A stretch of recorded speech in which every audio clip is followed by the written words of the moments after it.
One Christmas Eve, he was laying in his bed. He was excited because it was Christmas Eve. The whole house was asleep.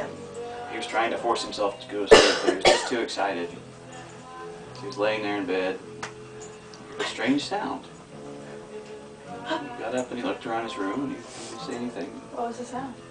He heard a strange sound. What was the sound? It was strange. I'm telling you what, I want to hear the sound. he heard a strange sound. It sounded like someone crying. And he crept to the window.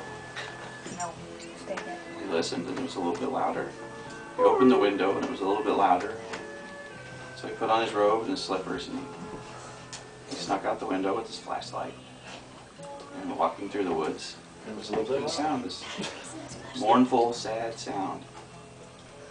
Crying. And he wondered who could be crying on Christmas Eve. He came to a clearing and there was a campfire. Sitting next to the campfire was a panda bear. And the panda bear was crying. And the little boy sat down across the fire from the panda bear and said, "Why are you crying?" The panda bear said, "Because it's Christmas Eve." And the little boy said, "Why are you sad? Why are you crying on Christmas Eve? This is the happiest time of the year. Everybody should be happy on Christmas Eve." The panda bear said, because I'm all alone." The little boy said, "Why are you alone on Christmas Eve?" The panda bear said, No. "I don't know this yet. Your scientists won't discover it for several more years. There's a hole in the ozone."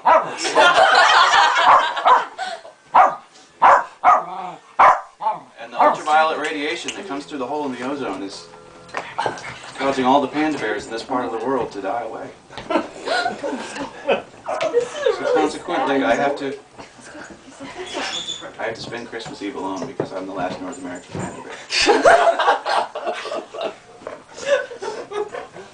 So the little boy sat there that night with the panda bear and sang Christmas carols and they drank eggnog. It was made from pine cones. It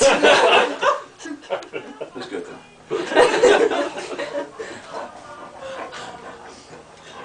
And just before dawn, the little boy said, "Well, I need to get home.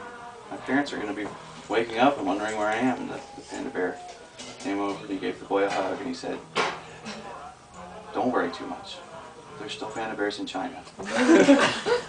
Thank you for making this Christmas a great one." And the next year, the little boy listened at the window at Christmas Eve. And he didn't hear anything.